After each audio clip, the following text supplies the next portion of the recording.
bonjour, bonsoir tout le monde, c'est Joe le Sociologue, j'espère que vous allez bien, j'espère que vous passez une bonne journée, j'espère que vous avez passé une bonne journée.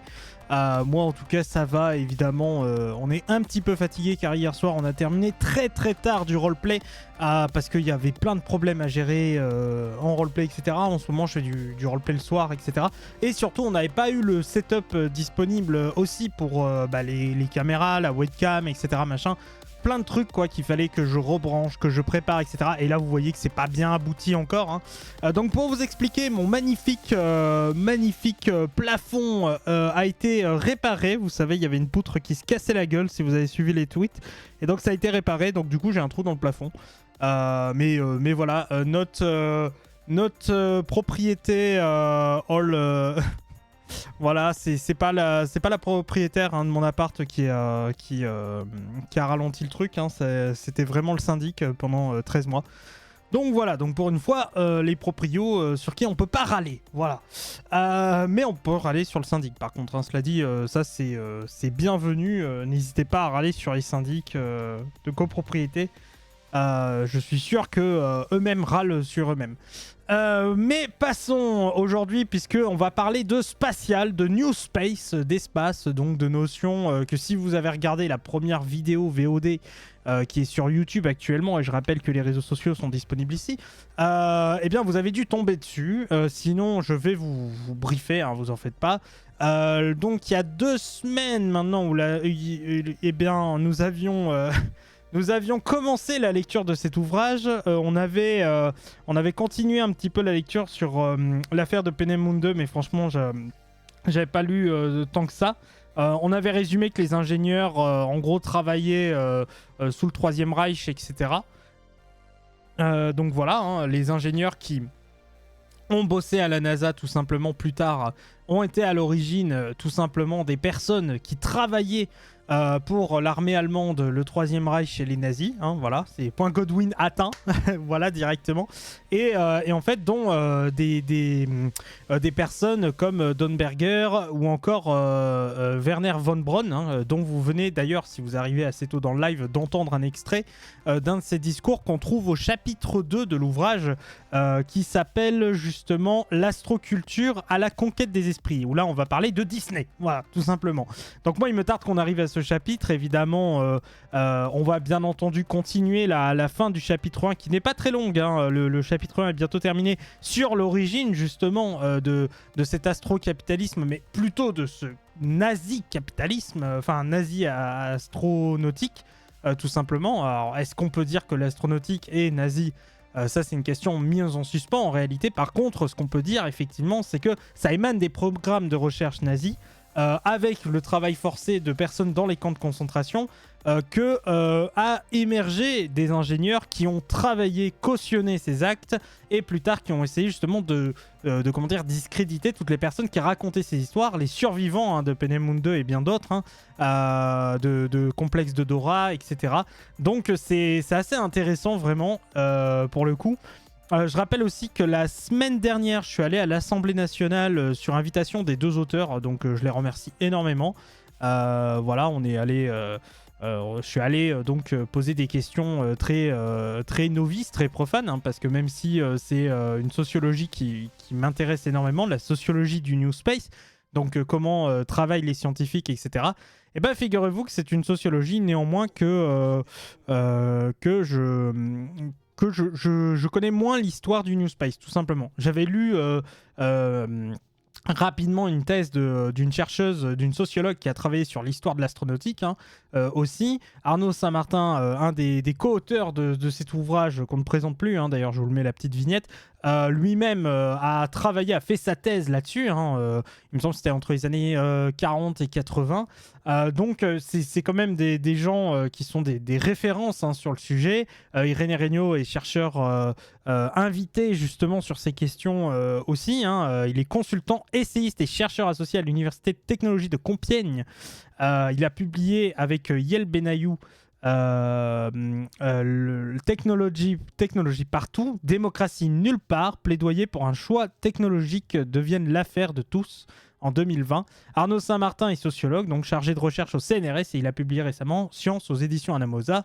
Il a aussi publié une introduction à Robert King Merton aux éditions La Découverte dans la collection Repères. Voilà, si jamais vous vous intéressez à la socio des sciences, c'est un bon début. C'est vraiment un très très bon début, très basé, parce qu'il ne fait pas une simple biographie de Merton. Il dit comment on peut utiliser justement ces outils qui nous a été offerts par ce chercheur aujourd'hui dans notre sociologie, dans nos analyses sociologiques du monde scientifique, et aussi quelles sont ses limites. Donc voilà, c'est un très bel ouvrage, moi je vous le conseille en tout cas.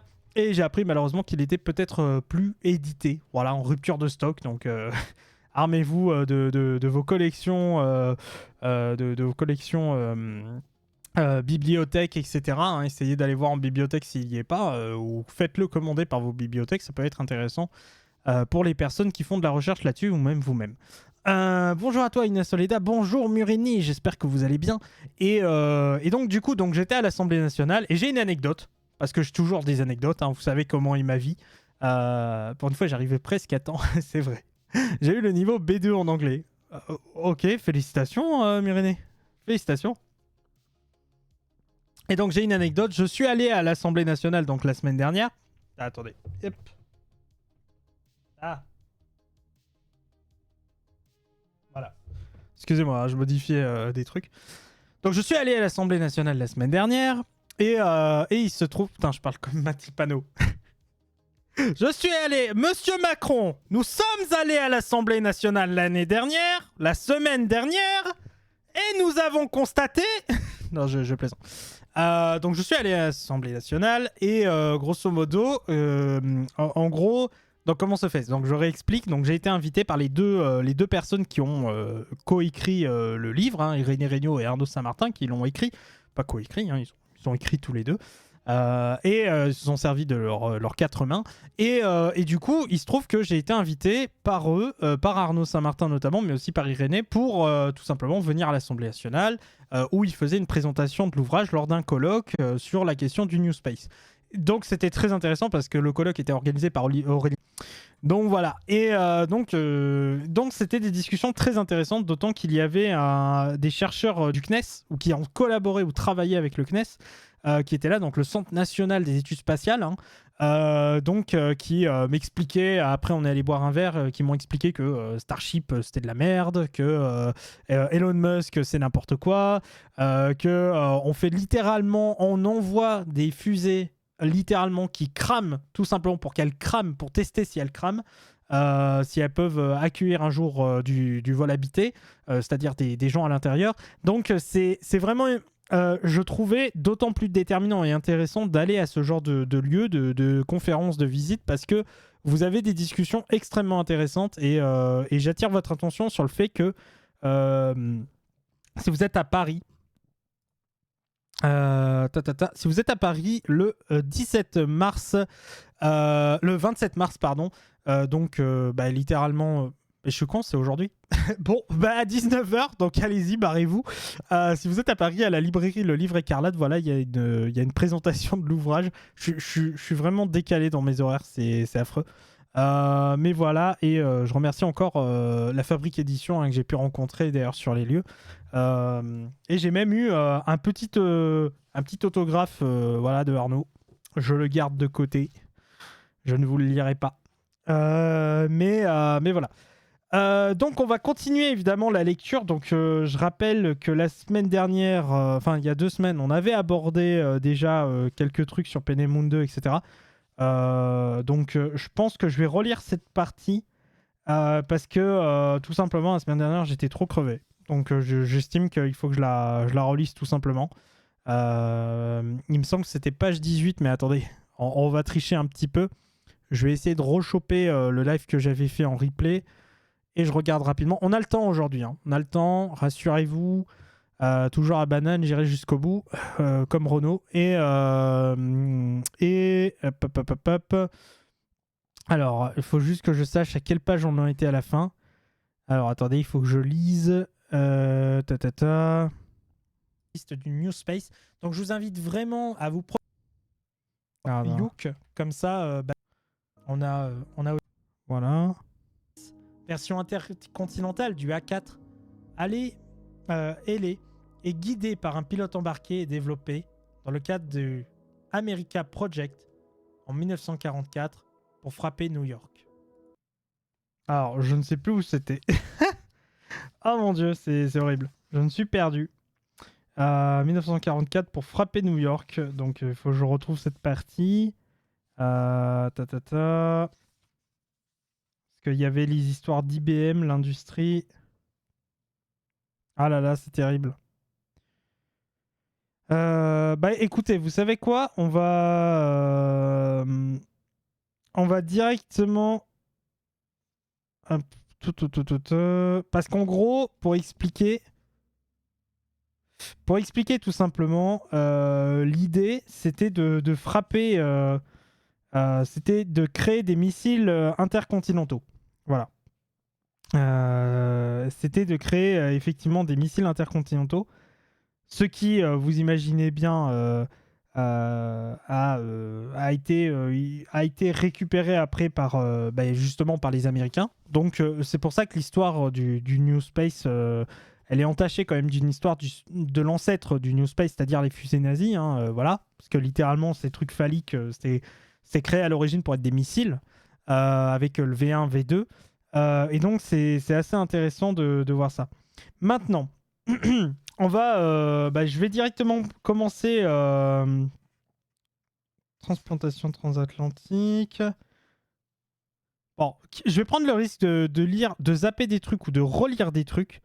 Mais je vais directement aller dans la lecture de la transplantation transatlantique. Les Peenemünde s'américanisent en Alabama. Voilà, on va aller directement là-dessus.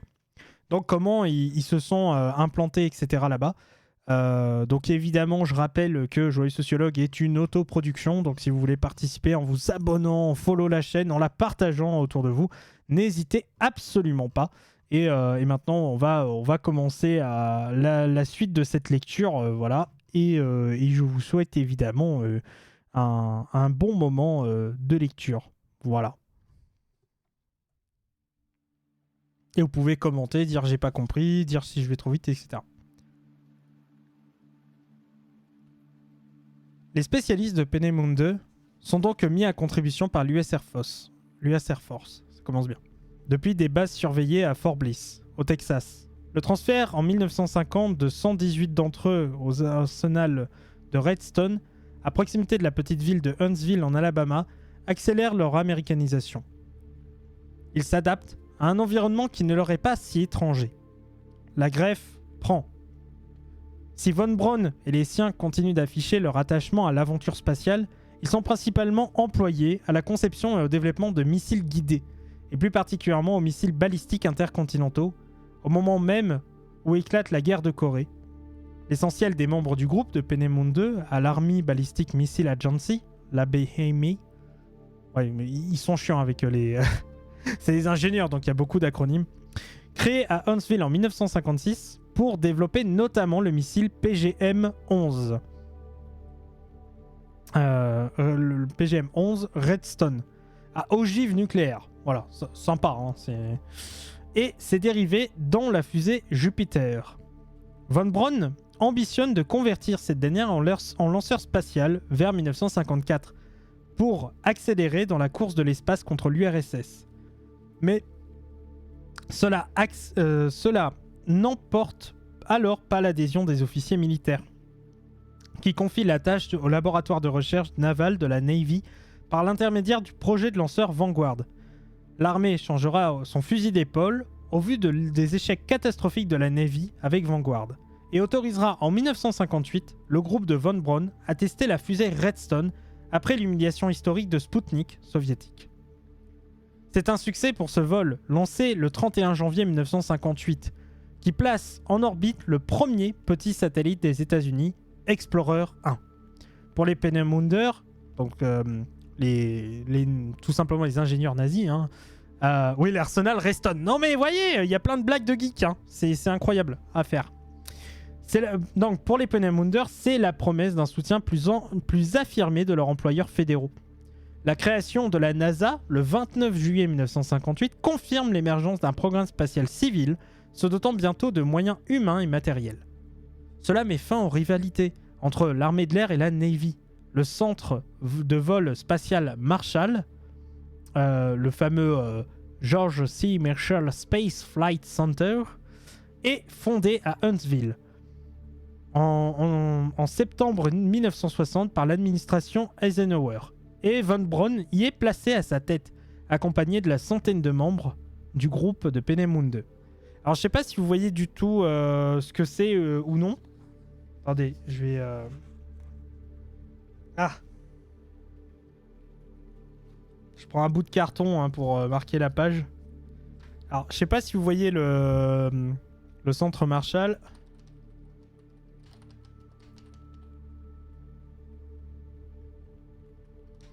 Huntsville. Le centre de vol spatial Marshall. Tac.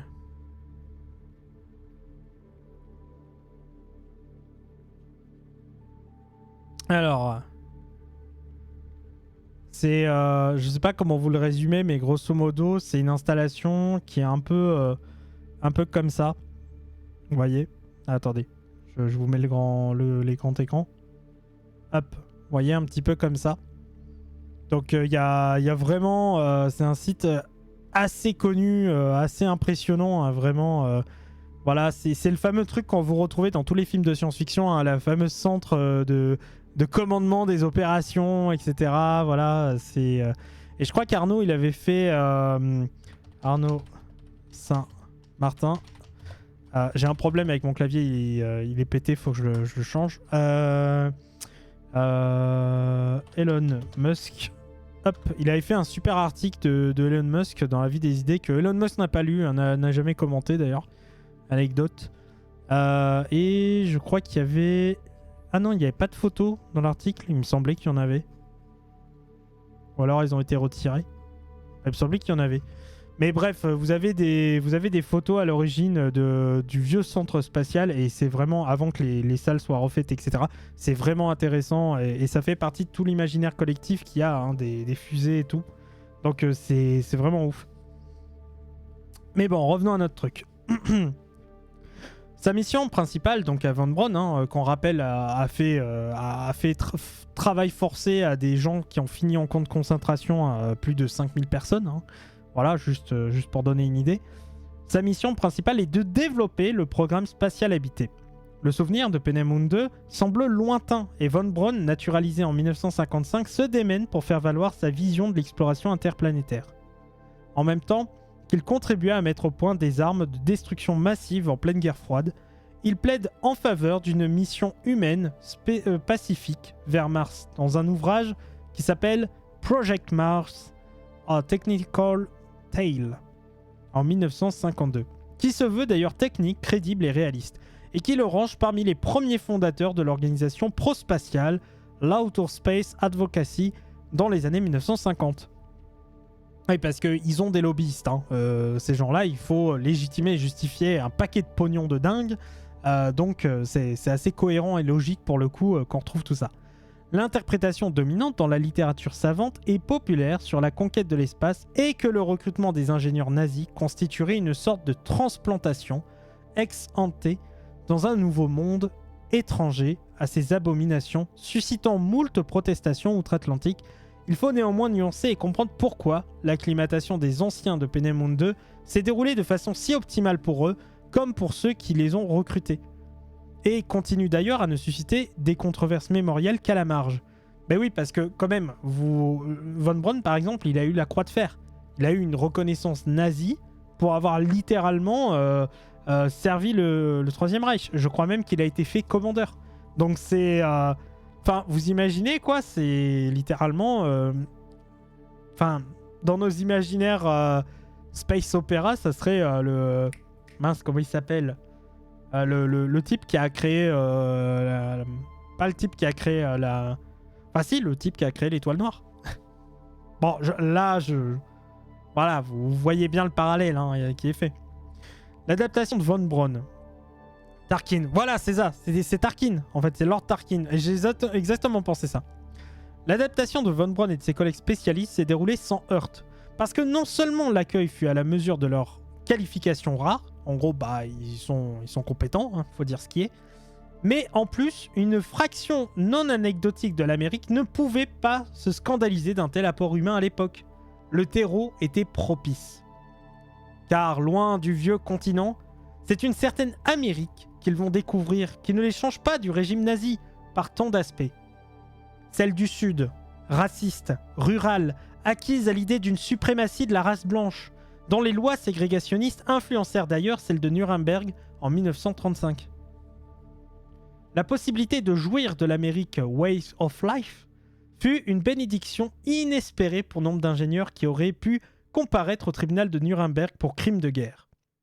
En 1960, l'armée de l'air installe à Huntsville, petite ville de 16 000 habitants, l'équipe des 118 spécialistes.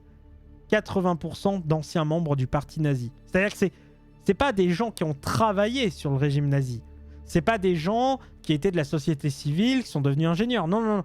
C'est des membres du parti nazi, d'accord, qui ont été travaillés en collaboration étroite avec les autorités, car ils étaient partie prenante de ces autorités, pour liquider des gens, les surexploiter au point de leur faire du travail à la chaîne pour les avancées militaires, au point que ceux-ci mouraient, en fait.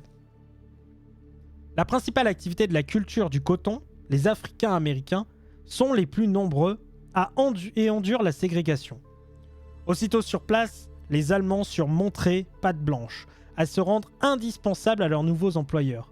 Le choix des États-Unis s'était imposé de lui-même pour eux, car l'argent des armées y coule à flot. La religion du progrès technologique y est un puissant lion culturel et politique. Le pays est dominé par l'Europe nordique, l'excellence raciale des Américains blancs protestants, le White Anglo-Saxon Protestant. L'élite de la nation états-unienne est descendant des colons britanniques. En Alabama, le communisme n'est pas toléré. Et enfin, on peut y refaire sa vie. L'Amérique lave plus blanc que blanc. J'adore cette phrase. En outre, la politique d'expansion impérialiste qui définit la frontière comme objectif et sa mythologie de la conquête colonialiste de l'Ouest sauvage qui extermina les peuples amérindiens inspire la sympathie raciste chez les conquérants génocidaires de l'espace vital à l'est de l'Europe. Et d'ailleurs, c'est très intéressant parce que... Pourquoi ?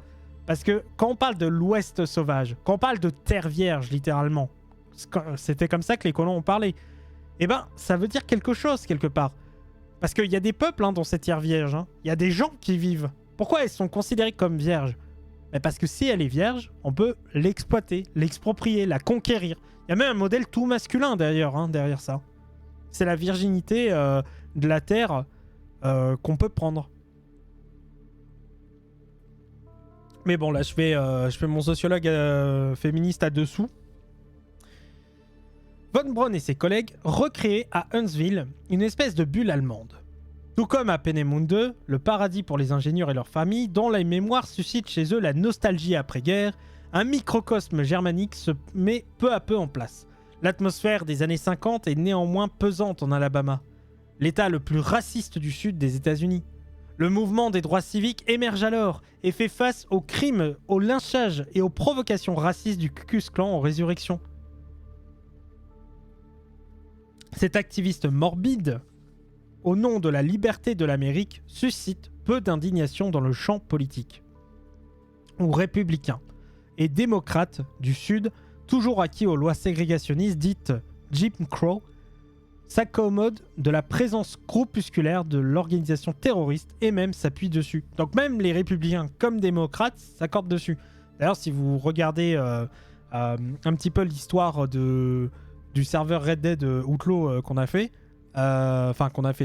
auquel je participe, figurez-vous que c'est assez marrant parce que le lore a été tellement bien développé qu'on dit que démocrates comme républicains sont des gros enfoirés, en fait. Donc voilà.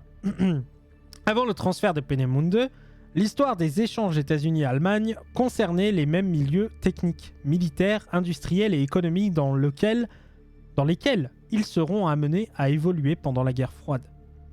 Le modèle industriel et militaire de Peenemünde n'a rien de spécifiquement allemand ou national-socialiste. C'est tout au plus une adaptation d'un schéma déjà en circulation. Le modèle économique et industriel états-unien a en effet profondément marqué les consciences sur la République de Weimar. Le Fordisme, comme le productivisme et la rationalisation du travail, d'inspiration tayloriste, incarne une certaine vision désirable de l'efficacité et de la performance économique. Et cela suscite l'engouement en Allemagne. En gros, pour vous expliquer, le taylorisme, c'est l'idée justement de minuter en gros chaque élément que va faire un ouvrier. C'est de lui retirer finalement la conception qu'il a de son travail, de son savoir, sa connaissance, parce qu'il va faire qu'une seule tâche. C'est en gros faire en sorte que le travail aille plus vite par un montage et un tricotage des pièces qu'il faut monter le plus rapidement. Et c'est là que justement le bas blesse, parce que du coup tout ça, eh ben, ça engendre une exploitation. Et une exploitation des individus qui est assez grande, dont on a toujours aujourd'hui encore, eh ben, malheureusement, le système qui existe. Donc voilà, pour l'explication un petit peu détaillée de ce qu'on entend par taylorisme. Et voilà.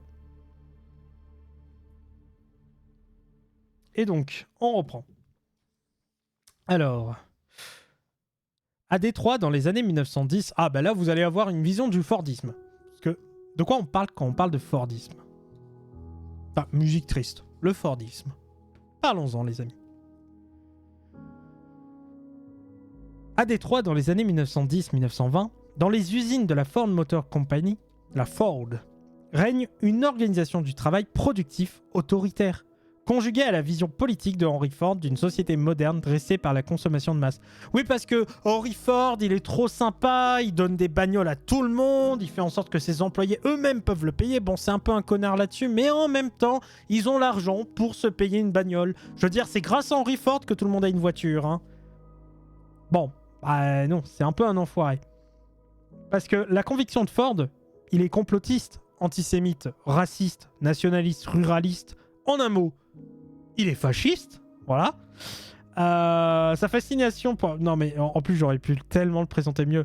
Quelle est la conviction de Henry Ford? Il est, je cite, complotiste, antisémite, raciste, nationaliste, ruraliste. Il est fasciste. Bravo mesdames et messieurs. Sa fascination pour la grande entreprise moderne entre en résonance avec celle de Hitler. La haine de Ford... Pardon, musique trop gentille, trop pipou. Bon. Excusez-moi. Bon. donc il est fasciste. Hein. Donc sa fascination pour la grande entreprise moderne entre en résonance avec celle de Hitler. La haine de Ford est déversée dans The International Jew, 1920-1922, et a trouvé un écho dans Mein Kampf. Ford a soutenu financièrement le parti nazi dès 1923. Il s'est implanté en Allemagne et y était assez admiré pour que le Führer le fasse honorer en 1938 de la plus haute distinction nazie. La contribution des usines allemandes de Ford à la logistique nazie, notamment la construction de camions au moyen de travailleurs forcés des camps de concentration, atteste encore cette convergence objective. L'entreprise de Ford n'est à l'époque pas liée à l'aérospatiale, mais les méthodes, celles qui traversent les industries, les lignes de montage des V1 et V2, les fameux missiles téléguidés, des ateliers de Peenemünde, rationalisés par les méthodes de production de masse fordistes sous l'autorité du ministre allemand Speer, en sont un avatar parmi d'autres dans les industries de l'armement. En gros, pour le coup, le Fordisme était dans le nazisme. Et même parce que c'est un élément essentiel en réalité du capitalisme qui lui-même est un élément essentiel au fascisme plus ou moins. Puisque si vous voulez imposer le meilleur autoritarisme, le meilleur racisme, la meilleure xénophobie, vous devez bien exploiter des individus dans l'idée justement de les aliéner dans une structure qui a un but compétitif qui est d'être les meilleurs à accumuler le plus de profits, le plus de moyens de production, militaires, carriéristes, etc. Bref, le meilleur arsenal pour en imposer vraiment gros. Fordisme et taylorisme, toyotisme. J'ai retenu mon cours d'éco, ouais. Ah ouais, on chante devant les drapeaux facho, facho, facho. Bon. Envisager l'opération Paperclip et plus généralement l'exploitation postérieure à la guerre de la main-d'œuvre allemande, ultra qualifiée comme une simple importation aux États-Unis, occulte les collaborations industrielles et technologiques plus largement développées au lendemain de la Première Guerre mondiale. On se gardera de généraliser aux industrielles allemandes et états-uniennes, mais le cas désormais bien connu est particulièrement emblématique puisqu'il concerne des entreprises américaines investies dans l'aérospatiale viennent nuancer l'idée que la transplantation ad hoc constituerait une sorte d'anomalie historique. L'industrie automobile l'illustre Ford, General Motors via Opel. L'exemple de la société IBM est également saisissant. Ben oui, parce que la compagnie, elle s'est ainsi durablement mise au service de la politique du contrôle racial et eugéniste du Troisième Reich. De 1933 à 1945, le concours technique apporté par sa filiale allemande Deomag, dont le cadre des dirigeants était ouvertement nazi, fut particulièrement crucial dans l'exécution de la solution finale. La compagnie délégataire des services automatisés, les recensements des populations, a enfermé dans les camps de concentration par des masses de cartes perforées. Dès 1934, l'administration du camp de Dachau, par exemple, disposait des machines IBM en leasing. Ce matériel a également servi dans les camps d'extermination et pour assister l'expansionnisme allemand partout en Europe, notamment en Pologne, après l'invasion de septembre 1939. La direction américaine d'IBM, donc, s'est non seulement accommodée de ce partenariat lucratif, mais manifesté en plus une certaine sympathie à l'égard des réalisations nazies. Ces faits sont longtemps restés méconnus, voire ignorés avant que le journaliste et historien Edwin Black ne les dévoile au tournant des années 2000 contre les dénégations d'IBM encore aujourd'hui. Entre-temps, des milliers d'ingénieurs et techniciens de la Federal System Division d'IBM ont été engagés pour servir le programme Apollo, en particulier au Bon bref, vous avez compris, c'est au truc Marshall, à Huntsville, sous l'autorité de von Braun.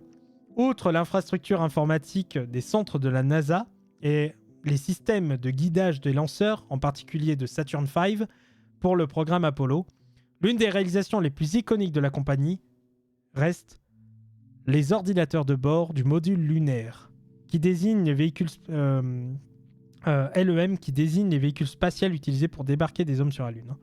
Donc ça, c'est le module lunaire, et du module de commande et de service qui assistèrent les astronautes dans l'alunissage en juillet 69. Donc, c'est assez incroyable parce que, en fait, si on s'intéresse aux industriels qui ont une histoire partagée avec les ingénieurs de Peenemünde, etc., d'une certaine manière, eh ben, on remarque tout simplement que ces gens-là, c'est les mêmes.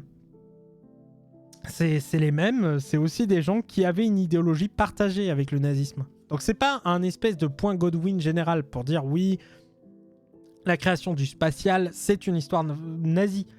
C'est juste que, clairement, il y a un lien historique. Il y a des gens qui ont travaillé pour ces gens-là, qui ont adopté totalement le prisme scientifique de la race aryenne, etc., pour justement s'en servir à un usage d'expansion de leur propre développement et rapport au savoir.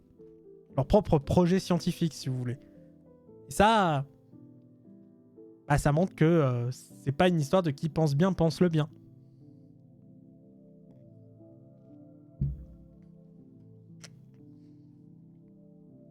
Transplantation transatlantique, donc.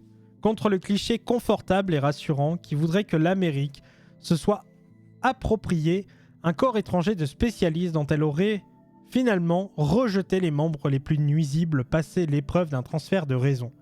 Toutes les conditions étaient l'inverse réunies pour que l'introduction du modèle de Peenemünde s'accomplisse sans accroc. Mais du coup, quel est le rapport entre le devenir de Peenemünde et la NASA ?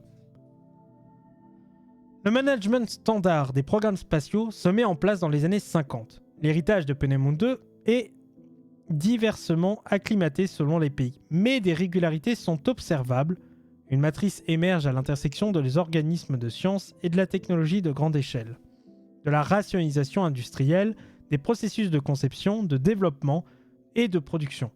Et surtout, de la discipline militaire. Ah oui, parce que à NASA, c'est bien connu, il y a une grande discipline militaire, quoi.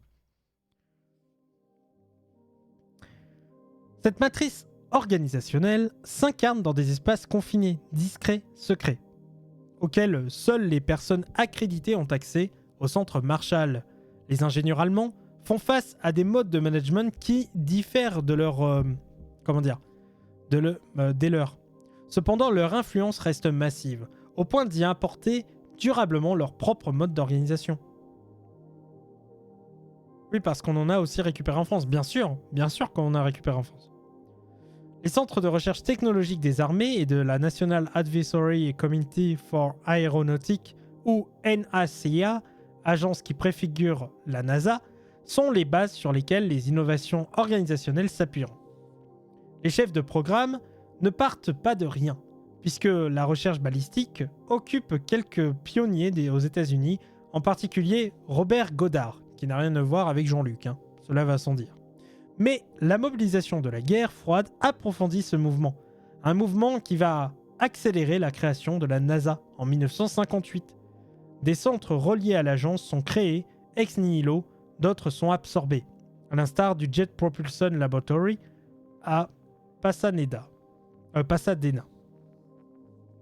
Donc, la NASA est créée en 1958, super. Au centre Marshall, l'objectif sera de concevoir et développer les grands systèmes des transports spatials pour la NASA. Le succès du satellite états-unien Explorer 1, le 1er février 1958, quelques mois après l'humiliation de Sputnik, est une caution pour avancer, jusqu'à alors bridés par les militaires et frustrés de ne pouvoir tester leur lanceur Redstone. Les spécialistes américanistes de Peenemünde ont désormais les coudées franches pour faire valoir leur plan. En gros, maintenant que ça appartient plus qu'aux militaires, mais aussi aux civils, ou en tout cas aux sciences civiles, et pour le coup, c'est assez intéressant, parce que les ingénieurs américanisés de Peenemünde, ils peuvent enfin faire un lanceur civil. À l'arsenal de Redstone, puis au sein du MSFC, voilà, on va le dire en français, MSFC, le groupe se partage les postes de direction. Au sommet de la hiérarchie, Von Braun, directeur de MSFC, assisté d'Eberhard Ries, comme à Peenemünde depuis 1939, Arthur Rudolph, chef du programme Saturn V, Kurt Debus, directeur du Kennedy Space Center à Cap Canaveral, un des plus connus, c'est là où on lance les fusées. Naguère colonel SS d'ailleurs est considéré comme un nazi ardent par les officiers de renseignement. Voilà. Non mais Kurt Debus, là, le directeur du Kennedy Space Center, c'est un nazi ardent. Et... ah là là là là là, c'est beau, hein. C'était un colonel SS. C'est pas mal.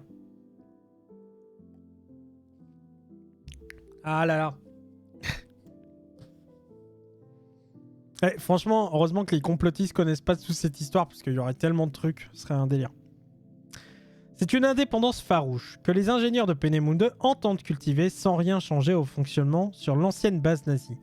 Comme le soulignera des décennies plus tard l'ingénieur George von Tissenhaus, ex-Peenemunder également, résumant un mandat tel que l'interprétait l'équipe de Von Braun. Il disait la phrase suivante. « Donnez-nous l'argent et ne nous dérangez pas. Nous ferons ce qu'il faut. » Donnez-nous l'argent et ne nous dérangez pas, nous ferons ce qu'il faut. À ses débuts, le MSFC, le Marshall Center, Space Center machin, emploie près de 4700 employés. La culture organisationnelle in-house de Peenemünde est infléchie par le système prévalent aux États-Unis qui consiste notamment à externaliser les tâches et les contrats passés avec l'industrie. Le MSFC compose ainsi avec les acteurs établis du complexe militaro-industriel Boeing, General Electric, Thiokol, Chrysler, Rocketdyne, etc. installés à Huntsville, En gros, vous avez étrangement plein d'acteurs militaro-industriels qui sont là. Des entreprises chez qui ils vont externaliser leurs méthodes, ce qu'ils vont faire, etc. quoi. Donc voilà.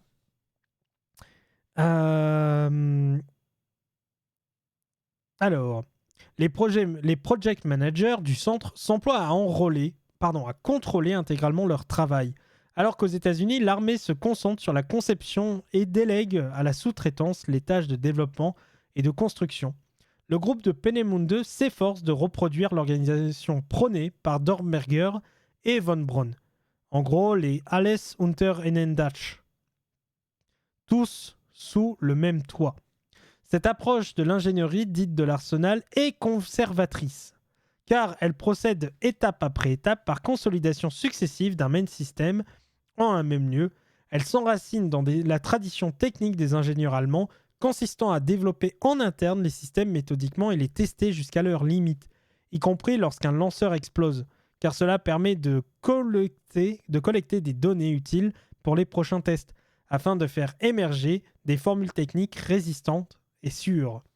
C'est marrant, ça vous rappelle pas quelque chose, le fait de faire exploser un lanceur Enfin, vous êtes sûr qu'il va sans doute exploser, mais comme vous voulez analyser ce qu'il a fait exploser pour le rendre plus sûr, vous vous en foutez.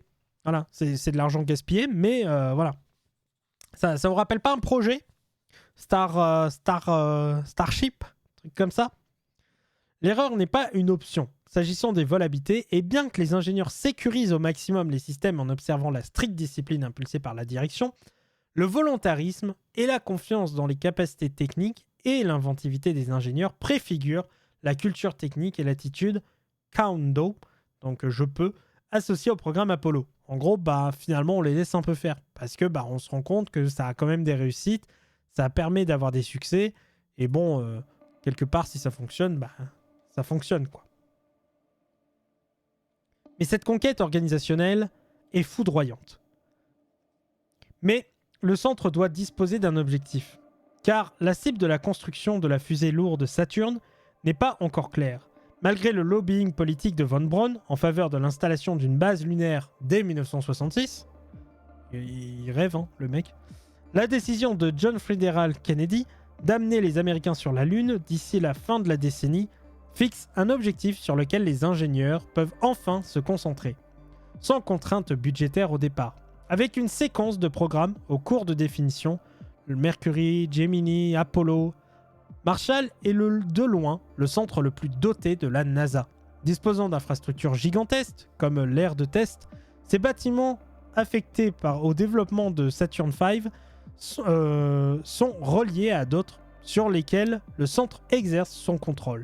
Le centre d'assemblage, Michaud, à l'est de la Nouvelle-Orléans, et l'aire de lancement sur la base de Cap Canaveral que la NASA récupère après des années de supervision de l'US Air Force et de tests de l'équipe de von Braun rattachée à l'arsenal de Redstone. En gros, ils n'ont pas bougé d'endroit où on les a mis. Ils ont juste récupéré les trucs qui appartenaient à un autre secteur. Le nombre d'employés au centre du vol spatial Marshall augmente en conséquence. Jusqu'à 22 000 agents publics et prestataires, ils étaient 4700 au départ, agents publics et prestataires compris en 1966. Le MSFC, donc Marshall, bien qu'organisation fédérale, est donc astreint à l'exigence de déségrégation et à l'image de la région, il est blanc. 1% d'employés sont africains, américains, masculins, élitistes. En gros, majoritairement, c'est des blancs masculins élitistes. Il n'y a que 1% quand même de noirs. Voilà, pour le dire simplement. Malgré la mise en place du plan de recrutement d'employés noirs et de minorités dans les années 1960, la tendance ne s'est pas inversée. Voilà. La conduite du programme Apollo, qui démarre en 1961, est vaste et complexe, incluant près de 400 000 travailleurs. Il enjoint néanmoins au Peenemünde de prendre peu à peu le pli du management du système, prévalant dans l'industrie militaire habituée à travailler pour les armées. La managérialisation s'intensifie.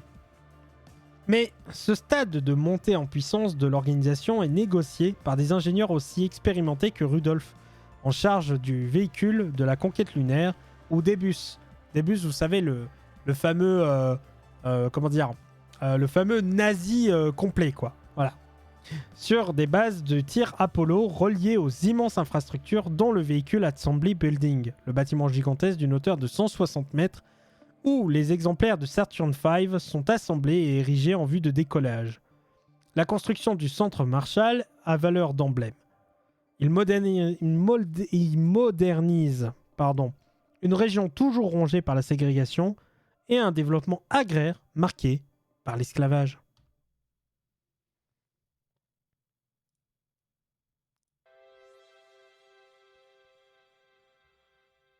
Le MSEFC matérialise aussi une certaine vision de l'ingénieur en chef et un incontestable désir de chef.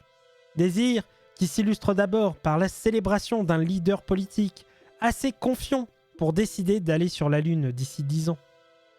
Cette décision présidentielle est un fétiche de l'histoire politique états-unienne, l'objet d'exégèses infinies et d'un culte chez les nostalgiques d'une ère perdue où les hommes d'État, courageux et inspirés, savaient trancher.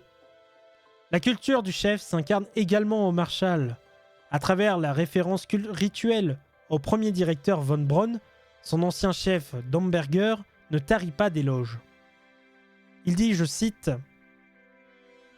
« Je suis convaincu qu'il est le premier représentant d'une classe absolument nouvelle d'hommes créatifs modernes, réunissant en une seule personne les qualités exceptionnelles de scientifique, de l'ingénieur, du gestionnaire et du véritable chef. » Cette organisation, importée d'Allemagne, a trouvé asile aux États-Unis, où, comme on l'a vu, les esprits furent déjà préparés par le Fordisme dans le monde de l'entreprise et la banalisation de la figure du chef.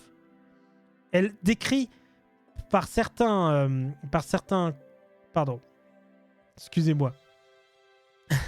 Elle est décrite par certains commentateurs comme relevant d'un ordre féodal, discipliné, centralisé, au sommet duquel règne le seigneur ingénieur en chef, leader charismatique qui personnifie le programme spatial aux yeux du public, comme le résume l'écrivain Norman Mailer.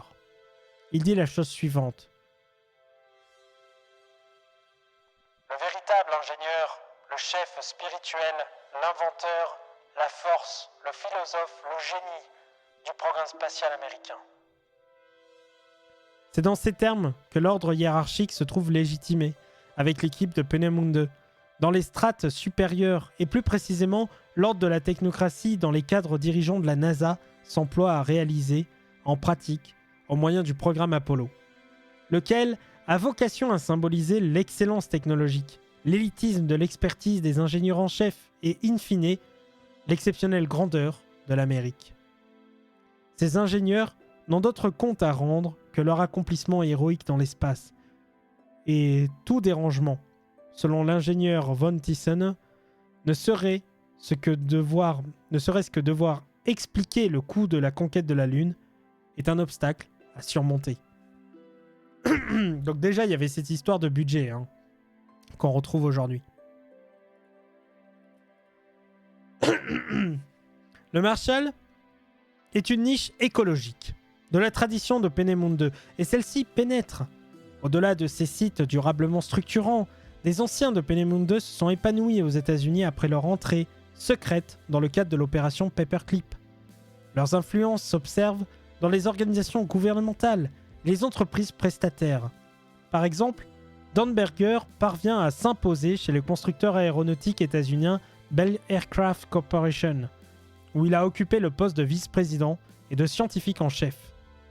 D'abord feutré, puis affiché, enfin exalté, cette conquête par pénétration de l'élite états-unienne fixe une dépendance au sentier, une fois légitimée par la raison d'État. Cette domination s'impose d'elle-même, à tout le moins, durant l'intermède d'Apollo.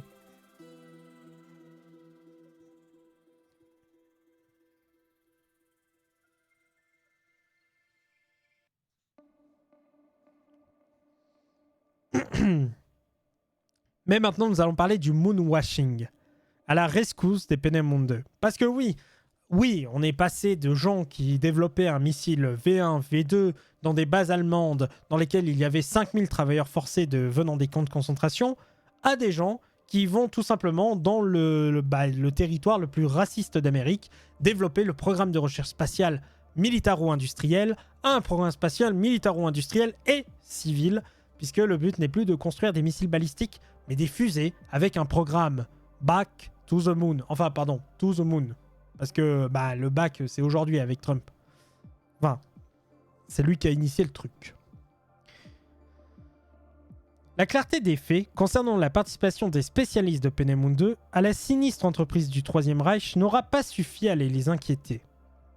Puisque, je vous le rappelle, ils ont été acquittés au procès de Nuremberg par les États-Unis. Pas tous, en tout cas. Et certainement pas à la mesure de leur agissement. Les bâtisseurs du programme lunaire américain traversent pour la plupart l'après-guerre sans encombre, et même une bonne partie du reste du XXe siècle pour finir par mourir de leur belle mort. En gros, jamais ils ont été mis devant les actes qu'ils ont commis. Chemin faisant, ils bénéficient de la protection, voire de l'admiration d'une frange de passionnés du vol spatial et des représentants politiques les plus autorisés. Tous prêts à effacer les ardoises de l'histoire, l'idée d'un mal nécessaire trouve ses relais dans la justification finale et de la mise en esclavage des prisonniers des camps de concentration, la conquête de l'astre Sélène au moonshiny, au moonwashing, qui lave plus blanc que blanc.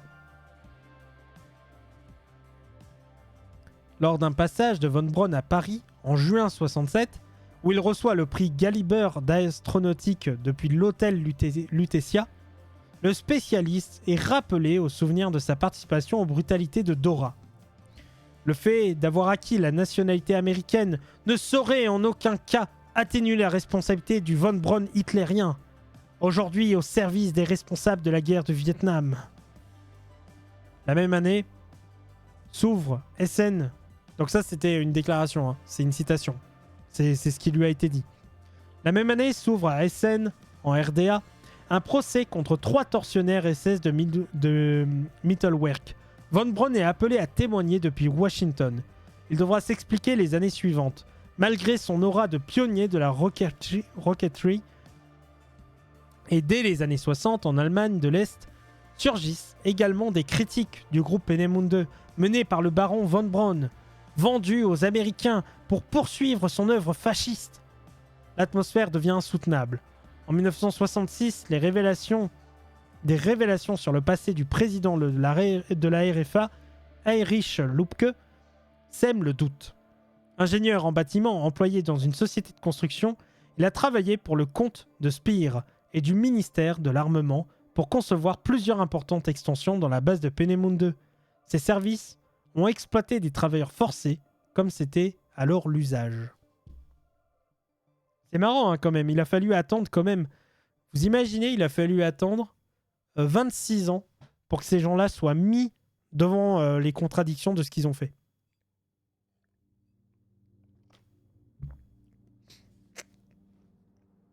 Mais du coup, comment von Braun s'en sort? Si von Braun est de plus en plus confronté à son passé au lendemain d'Apollo, il reste cependant intouchable. Il a quitté la NASA en 1972 et exerce... 72, pardon, pas 72, ça n'existe pas ce chiffre. Et exerce ses talents chez le constructeur aéronautique Fairchild Industries à Germantown, dans l'état du Maryland, et promeut sa vision de l'exploration humaine, j'ai failli dire l'exploitation. Donc, il promeut sa vision de l'exploration humaine de l'espace par l'intermédiaire du National Space Institute, qu'il a fondé en 1974. Le 23 mars 1977, des membres de la Chambre des représentants, acquis à sa grande vision, fêtent les 65 ans de von Braun. Les discours tenus sont unanimement élogieux et laissent transparaître l'admiration pour les accomplissements, la contribution vitale au programme spatial états-unien et les qualités personnelles, notamment spirituelles, d'un héros spatial. Ah, ils y vont fort, les Américains. Aucune mention du passé nazi de ce Great American, touché par la grâce divine. Emporté par un cancer peu après, et non pas un concert, il n'est pas allé voir les Beach Boys, emporté par un cancer peu après, il reçoit les hommages du président Jimmy Carter. Pour des millions d'Américains... Ah bah attendez, je vais le faire. Hein. Pour des millions d'Américains, le nom de Werner von Braun était inextricablement lié à notre exploration de l'espace.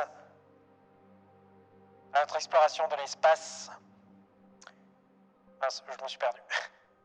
Voilà, pour des millions d'Américains, le nom de Werner von Braun était inextricablement lié à notre exploration de l'espace et à l'application créative de la technologie. Il n'était pas seulement un ingénieur habile, mais aussi un homme de vision audacieux. Son leadership inspirant a contribué à mobiliser et à maintenir l'effort nécessaire pour atteindre la Lune et au-delà. Ce n'est pas seulement le peuple de notre nation, mais tous les peuples du monde qui ont tiré profit de son travail. Nous contribuerons à nous inspirer de son exemple. Et quel exemple! Quel exemple, les amis! Oh là là! La mort de von Braun marque la fin d'un cycle, en même temps que la sanctuarisation d'une certaine vision de l'exploration, que d'autres reprendront à leur compte les décennies suivantes. Ça, on verra dans le chapitre 2. À la fin des années 70, néanmoins, cette protection s'étiole, les langues se délient. La ligne de défense employée par les anciens ingénieurs nazis n'a pas varié. Non seulement ils n'avaient pas le choix à Peenemünde 2, mais en plus leur vraie destination était l'espace. Les spéculations sans fin peuvent toutefois être tranchées sur la base de confidences ultérieures des ingénieurs du groupe. Dans une interview donnée en 1985 par Herberhard Ries, qui est mort en 98, bras droit et successeur de von Braun à la direction du Marshall, vous avez compris, à Huntsville, il affirme la phrase suivante.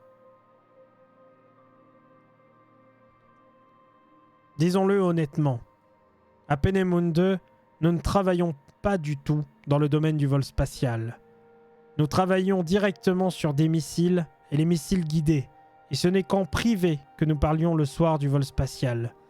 Beaucoup de gens ont dit que nous étions très actifs dans le domaine du vol spatial. Mais cela est tout simplement faux. Le récit des aventures spatiales d'ingénieurs apolitiques est ainsi devenu intenable devant la prise de conscience des atrocités, on peut parler d'atrocités, si vous voulez, perpétrées dans les galeries de Mittelbau-Dora. Les rescapés font valoir leur expérience et livrent des détails crus sur l'implication des anciens de Peenemünde 2. C'est à partir du début des années 80, sur la chasse des anciens nazis de Peenemünde 2, que s'intensifient plusieurs... sur la chasse je suis désolé. C'est à partir du début des années 80 que la chasse des anciens nazis de Peenemünde 2 s'intensifie. Plusieurs ingénieurs du groupe de von Braun en sont les cibles, attaqués à la mesure de leur poids dans l'establishment bureaucratique états-unien. C'est normal, après, que ça fasse rien à valoir, mais c'est Carter qui a parlé de camp de rétention pour Japonais pour la première fois. Ah d'accord, je savais pas du tout. Mais c'est incroyable, moi je trouve, de voir que justement là il y a peut-être aussi il y a un côté patriote, vous voyez, à dénoncer, genre oui c'est des Allemands qui ont torturé des gens, etc. Mais qui quand même, on peut pas leur donner une crédibilité à ces gens. C'est impressionnant que ça vienne si tard dans l'histoire. Mais ouais, c'est toujours quelque chose en décalage.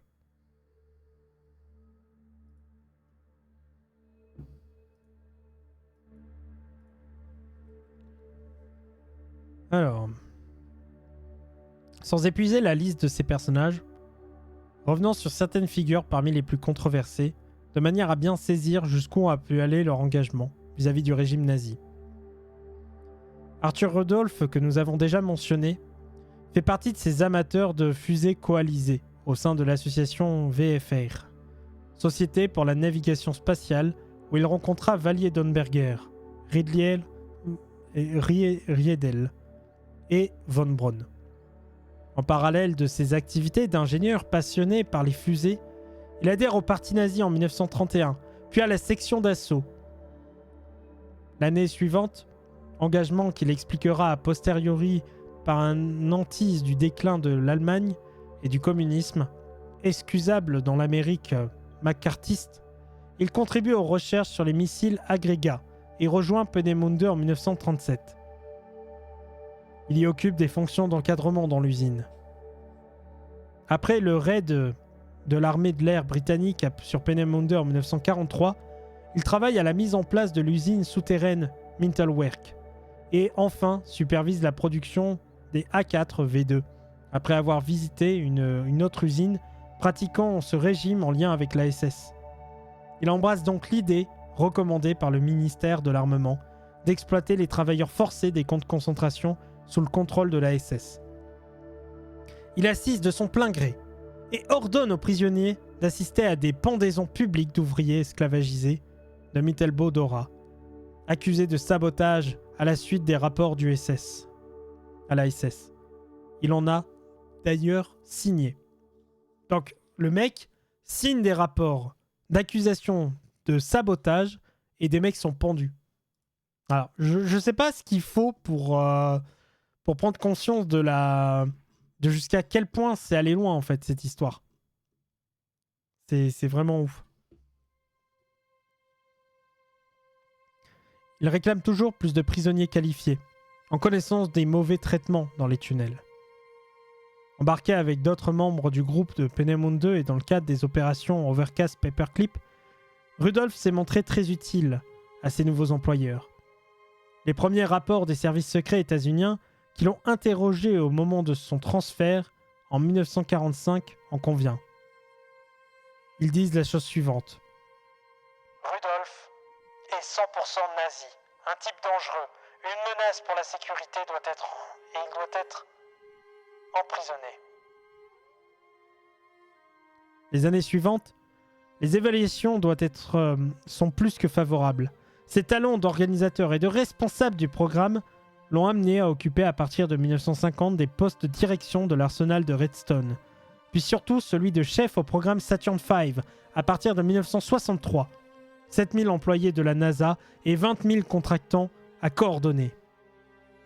Cette carrière exemplaire d'un homme dédié au programme spatial états-unien, naturalisé en 1954, décoré pour ses services exceptionnels par les médailles de l'armée en 1960 et de la NASA en 1969, évalué très favorablement comme un citoyen loyal et dévoué par le FBI, occulte son rôle à Peenemünde, puis à Mittelbau-Dora, avant que l'ingénieur en chef ne soit rattrapé par son passé nazi.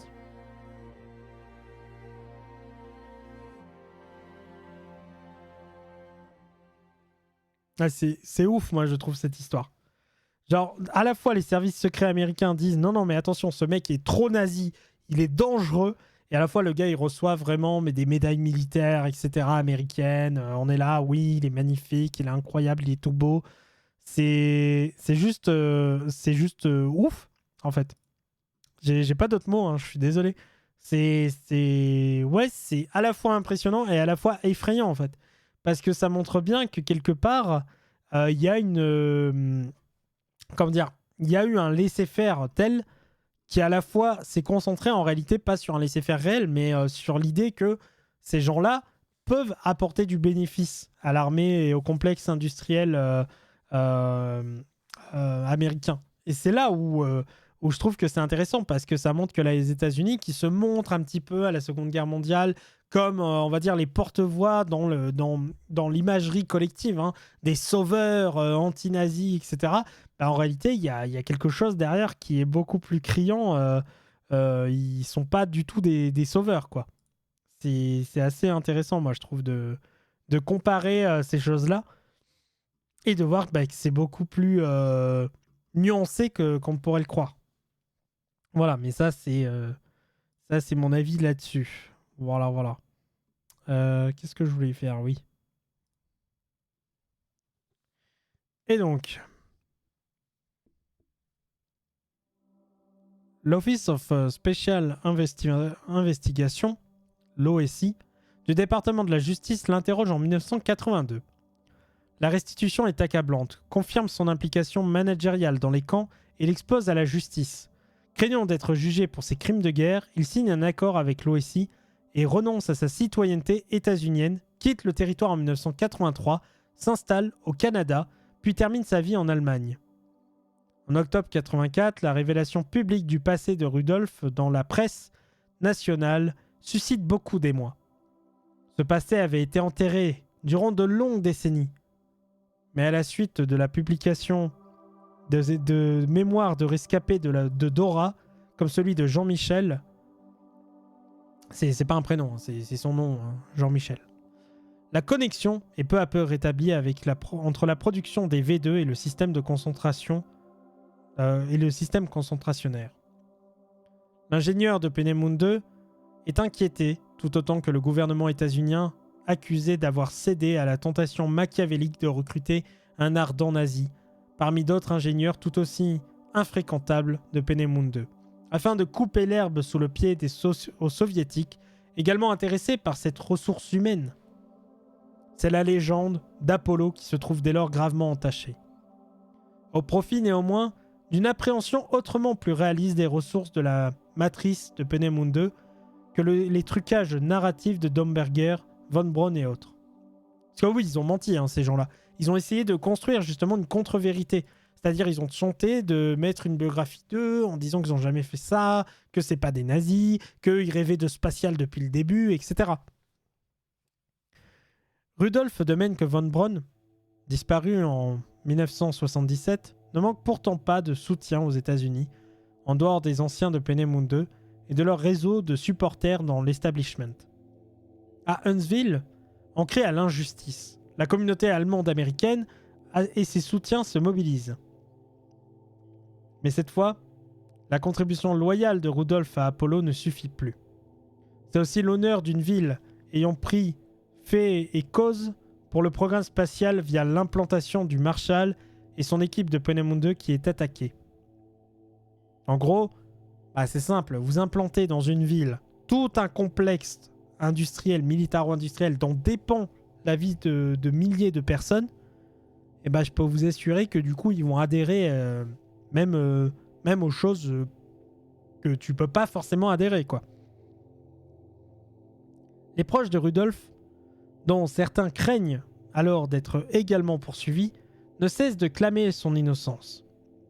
Ils se retranchent derrière le récit de Domberger et von Braun. Les ingénieurs étaient des serviteurs apolitiques, contraints par l'épreuve de la guerre, de simples exécutants d'une bureaucratie militaire impersonnelle, comme le fut, paraît-il, Adolf Eichmann. À Rocket City, l'accusation contre Rudolf suscite l'ambivalence. Mais in fine, c'est la reconnaissance qui l'emporte. Bannir Rudolf relèverait de l'ingratitude et de la persécution, voire de la trahison envers l'un des ingénieurs de la NASA les plus éminents dans l'histoire du programme spatial états-unien. La défense s'organise donc, et ses avocats n'hésitent pas à l'incriminer, les enquêteurs fédéraux de l'OSI et leur fameuse chasse aux sorcières. C'est hyper intéressant parce que d'une certaine manière, moi ce que je trouve ouf, c'est qu'ils ont totalement retourné le paradigme en fait. Maintenant, c'est carrément l'OSI qui est dans le tort de chercher absolument à rendre justice sur ces affaires. Parce que ça va quoi, ils ont quand même rendu service.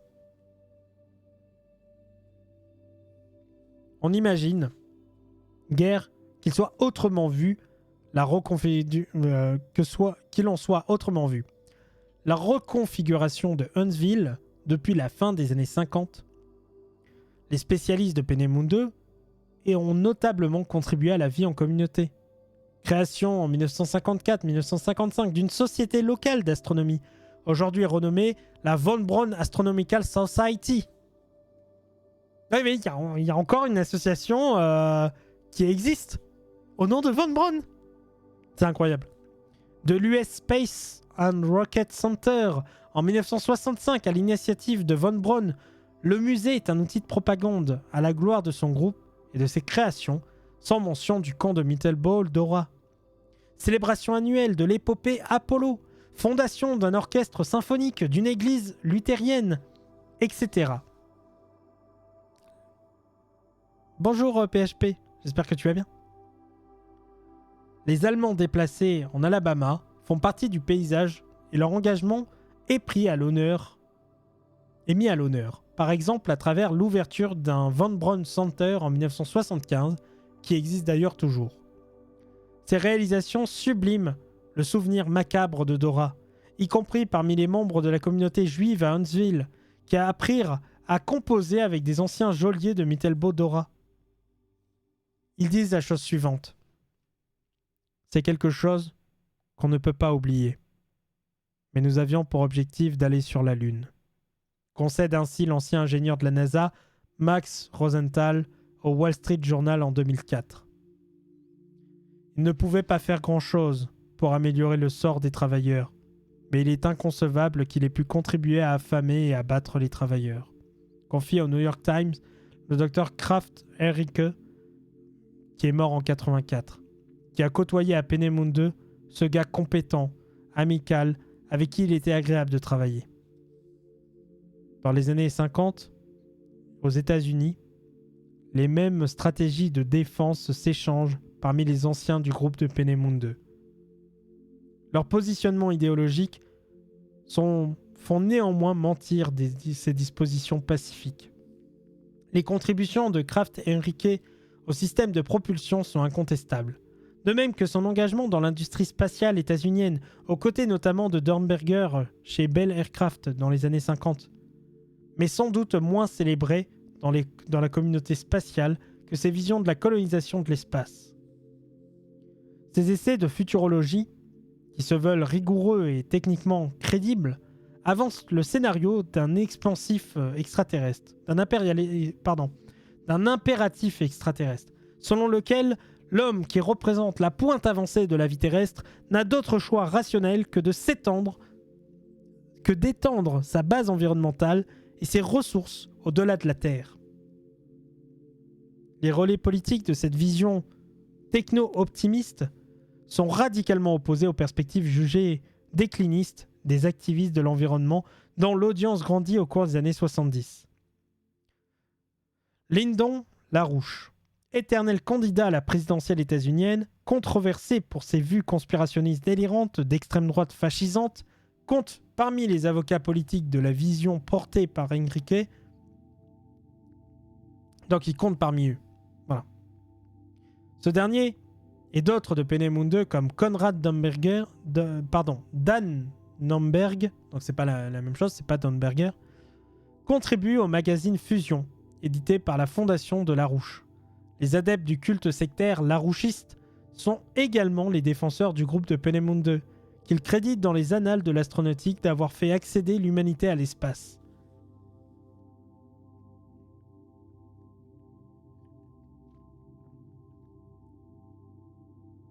Disparu en 1984, Henrike est même honoré d'une conférence Colonize Space. En juin 1985, donc coloniser l'espace. En juin 1985, organisée par le groupe de LaRouche à l'Institut Schiller, on y retrouve ses collègues allemands, notamment Dan Homberg, qui revient sur les origines scientifiques de la technologie spatiale à Peenemünde. Ce sont les mêmes fous de guerre qui, quelques années plus tard, prendront fait et cause pour les projets de militarisation de l'espace les plus radicaux, comme l'initiative de défense stratégique de Ronald Reagan contre l'empire du mal soviétique et, à l'instar de Lyndon LaRouche, seront des fervents partisans de la vision henrikienne de la survie cosmique d'une civilisation interplanétaire. Des décennies après, ces imaginaires persévèrent dans le même réseau et s'appuient sur des soutiens internationaux, comme en France, par l'intermédiaire du groupuscule politique Solidarité et Progrès, fondé par Jacques Cheminade. Eh oui, même en France, les amis. Même en France, où on a dénoncé Von Braun. Enfin, on l'a dénoncé, on l'a récompensé. Dernière illustration de l'oblitération de ce passé accablant, la carrière de Hubertus Strugol. Ce professeur de physiologie de premier plan est généralement considéré comme l'un des fondateurs de la médecine spatiale et de l'astrobiologie. Dans les années 30, avant de traverser l'Atlantique pour les États-Unis comme d'autres savants actifs sous le Troisième Reich, il officie au prestigieux Institut de physiologie de Wurmberg. Il s'investit dans le domaine alors émergent de la médecine aéronautique, qui l'amène à approfondir notamment lors d'un séjour de recherche aux États-Unis en 1928 l'étude des effets sensorimoteurs du vol en haute altitude sur le corps humain. Ces recherches pionnières intéressent la Luftwaffe. En 1935, la direction du laboratoire aéromédical de l'Académie médicale militaire au service du ministère de l'Aviation lui est confiée par Hermann Göring. Puis, il poursuit à Berlin sa carrière d'universitaire, utile à la cause du Troisième Reich. Colonel de la Luftwaffe, à partir de 1939, Strugol y supervise de nombreuses recherches. Certaines expérimentations sadiques et meurtrières sur les effets corporels de l'hypothermie sont réalisées par le docteur Sigmund Rescher, membre fanatique de la SS aux ordres de Himmler, sur des prisonniers du camp de Dachau. Selon diverses sources, Strugol n'y aurait pas participé. Il en est toutefois dûment informé et aurait pu les interdire en sa qualité de responsable de laboratoire. Cette implication même distante aurait pu justifier son inculpation parmi les criminels de guerre poursuivis au procès de Nuremberg. Après l'intervention britannique en 1945 et malgré de lourdes suspicions, Hubertus Strugol passe entre les mailles du filet et reprend du service à l'université de Heidelberg en Allemagne. De là, il passe sans encombre aux États-Unis où il est invité à poursuivre ses recherches prometteuses. Il amorce en 1947 de nouvelles études sur le facteur humain dans le vol spatial. Depuis l'US Air Force School de Randolph Field au Texas, influent et productif, il est investi dans l'association professionnelle de médecine spatiale, puis naturalisé en 1956. La NASA le recrute en 1962 pour diriger son département aéromédical. Ces études pratiques sont cruciales pour le progrès du programme Gemini et Apollo. Le passé de Hubertus Strugol refait néanmoins surface à l'occasion d'investigations fédérales en 1958, en 1974 et enfin en 1983. Il s'inscrit en faux contre les accusations de complicité de crimes perpétrés au nom de la médecine aéronautique. Aucune de ces investigations n'a été concluante. Faute de preuves définitivement accablantes, le décès en 1986 de l'inventeur des Mars Jar, ces chambres de simulation de l'atmosphère de la planète rouge, mises au point à partir de 1953, interrompent les enquêtes. Dans les années qui ont suivi, l'aura et l'héritage du pionnier de la médecine spatiale ont décliné. La révélation selon laquelle il aurait participé à des expériences visant à étudier les effets de la haute altitude, notamment l'hypoxie, c'est-à-dire le manque d'oxygène en chambre à vide sur une demi-douzaine d'enfants épileptiques, a achevé de ternir son image. Les portraits ont été décrochés dans divers établissements.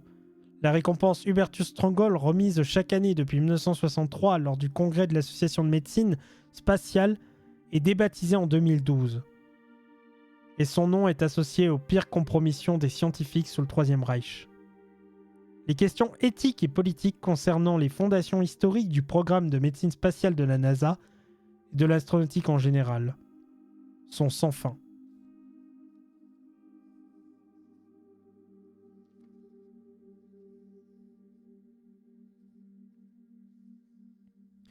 Fuite de cerveau. À chacun ses Allemands. C'est incroyable. Je profite d'une courte pause pour vous dire que c'est incroyable ce qu'on apprend là quand même. Genre, c'est vraiment violent. C'est... Vous imaginez, il faut attendre 2012 pour qu'on discrédite totalement un gars comme ça. Qu'on apprenne qu'il a fait des expériences sur des gamins épileptiques en leur faisant subir un manque d'oxygène.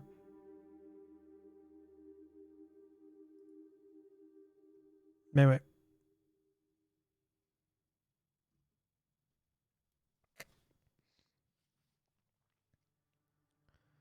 La focalisation sur les transferts des spécialistes nazis aux États-Unis ne donne qu'une image partielle des mouvements qui s'opèrent au lendemain de la Seconde Guerre mondiale.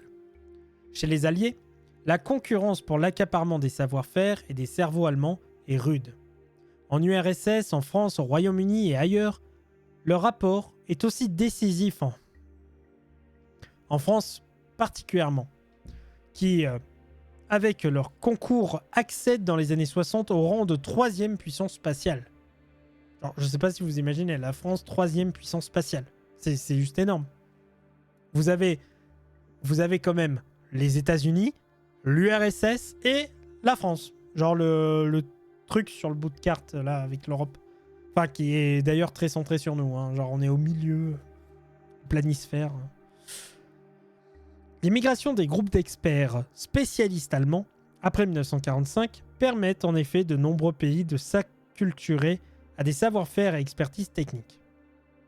Cette importation, plus ou moins forcée et accueillante, s'accomplit sous l'étroite surveillance des services militaires de sécurité intérieure.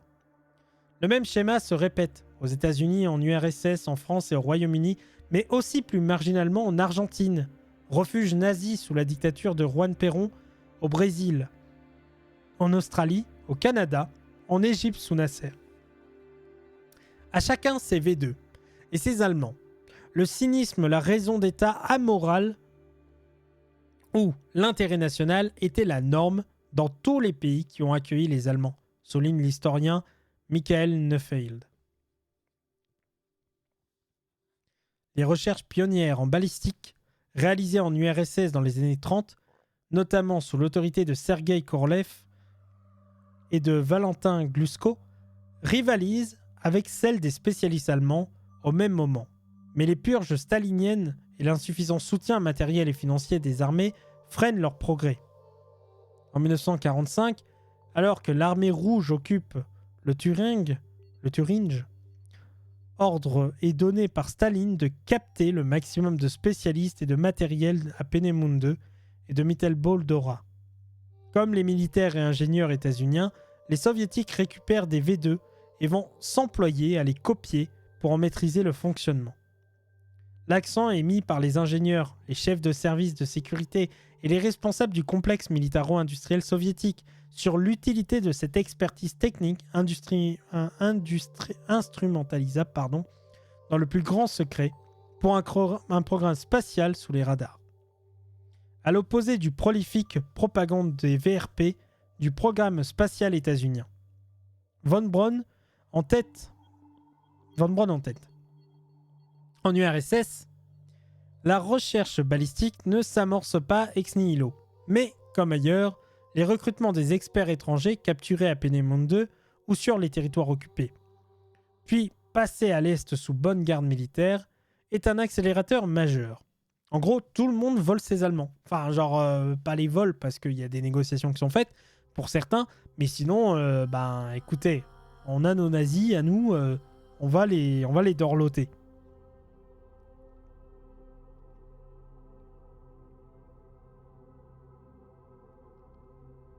Un institut, Reib, est installé à proximité de Nordossen par les soviétiques pour recréer le A4 avec l'aide d'anciens de Peenemünde, dont Helmut Grotrump, ingénieur en physique appliquée, adjoint de von Braun, en charge du guidage, du contrôle et de la télémétrie. L'opération secrète Ossowskim, lancée en 1946, équivalent de l'opération Paperclip, coordonne la récupération des ressources humaines allemandes. En octobre 1946, entre 5000 et 7000 ingénieurs techniciens allemands sont employés à l'Institut Nordossen pour seconder les 733 spécialistes soviétiques. Ces personnels ne sont pas seulement issus de Peenemünde. Des universitaires et des ingénieurs de l'industrie ultra qualifiés sont enrôlés, à l'instar de Kurt Magnus, spécialiste des techniques gyroscopiques. Plus de 2100 sont déplacés dans l'usine OKB à Khimki, dans la banlieue de Moscou.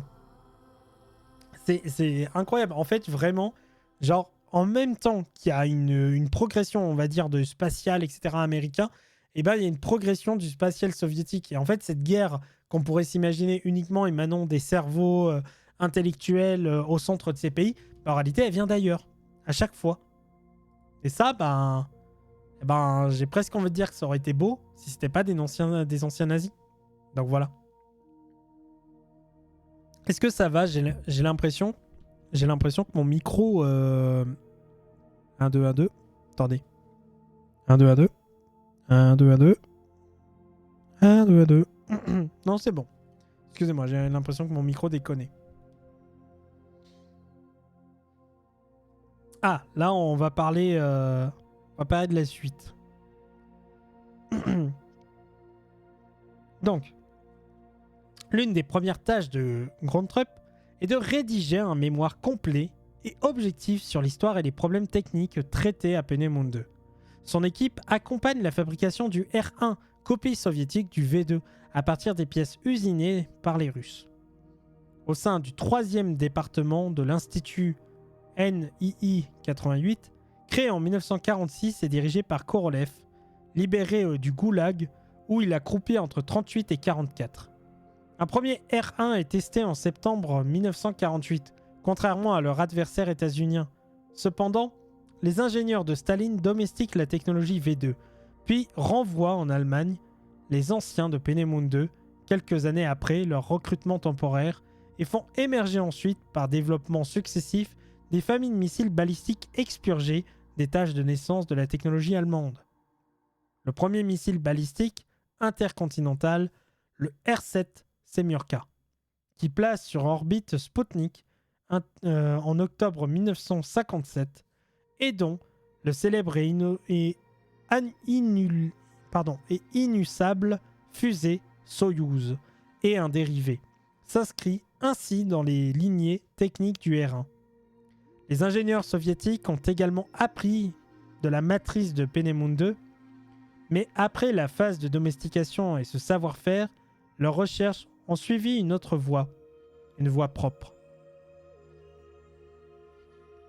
En France, la France est un autre refuge des anciens ingénieurs du Troisième Reich.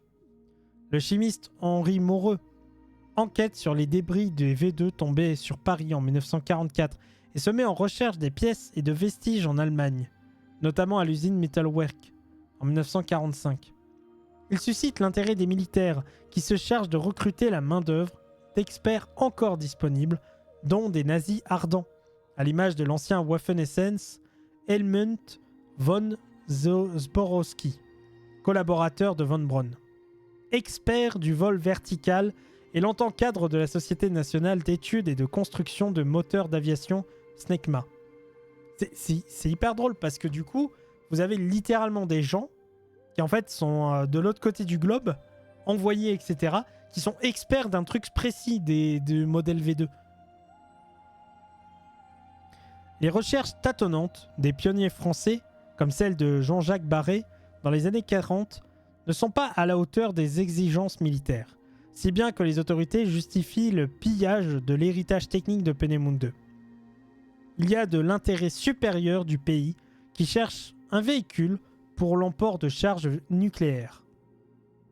L'armée française récupère ainsi une centaine d'experts allemands de l'aérospatiale. Ce n'est là qu'une fraction d'entre eux. D'autres viendront alimenter quantité d'entreprises de l'armement.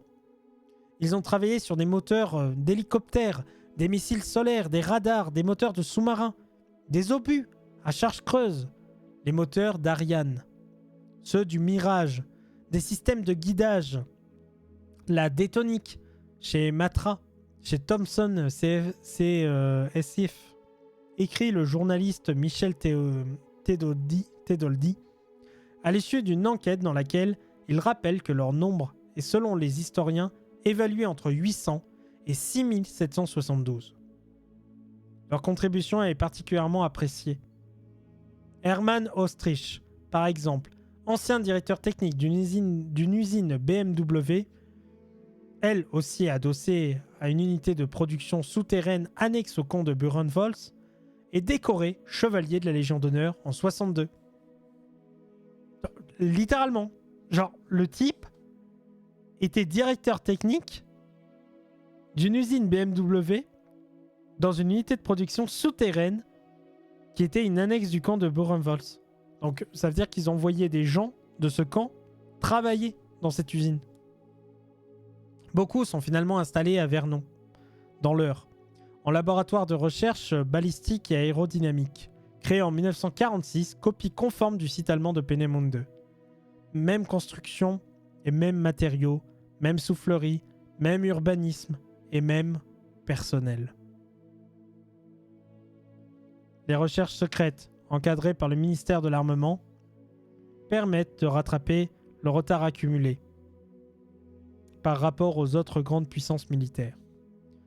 Au moins 5, selon l'historien Emmanuel Chadot, le travail des ingénieurs allemands est décisif dans la montée de la puissance spatiale et en indépendance stratégique de la France.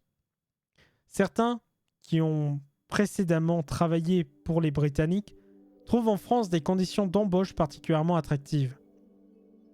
Herbert Kraft, Helmut Habermann, Helmut Weiss reçoivent à Vernon un salaire mensuel de 1833 marks d'occupation, une somme considérable au regard de la situation économique du pays.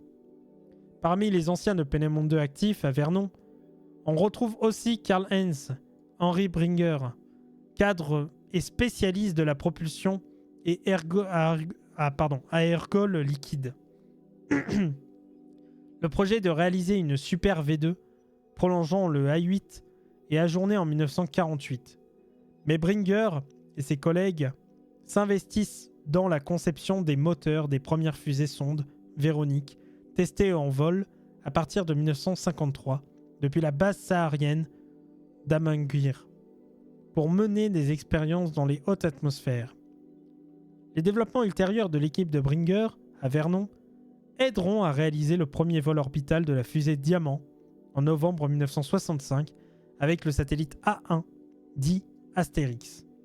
Puis à élaborer le moteur Viking, lequel propulsera les premiers et deuxième étages de la famille de lanceurs Ariane 1, 2, 3 et 4 à partir des années 70. Cette séquence est fondatrice de l'industrie spatiale française. La matrice technique et organisationnelle de Peenemünde est acclimatée à la recherche balistique de l'armée française et elle se fondera dans la culture technique et professionnelle du programme de la troisième puissance spatiale après l'envol de la fusée Diamant en 1965.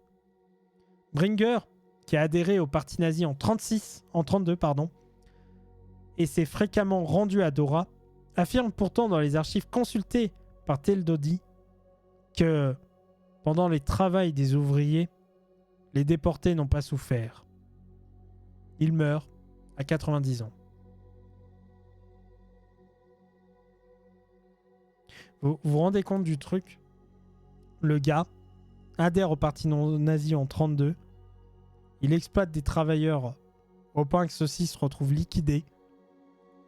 Genre, parce que en fait, vous vous souvenez, hein, genre sur simple suspicion de sabotage, il pouvait envoyer quelqu'un se faire pendre par les SS. Sans parler des gens qui crevaient parce qu'ils étaient trop fatigués pour continuer à travailler et donc qu'on tuait ou qui étaient assassinés ou qui mouraient tout simplement de surmenage et qu'on devait remplacer par d'autres concentrés.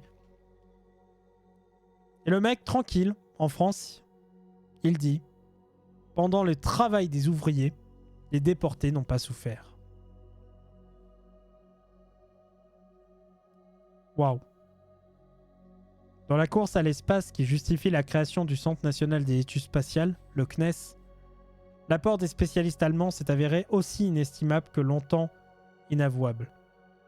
Les témoignages sur l'enfer de Dora, nombreux dès après la libération, sont inaudibles et les conditions de perpétuation du secret de l'accès français au rang de puissance spatiale s'éternisent.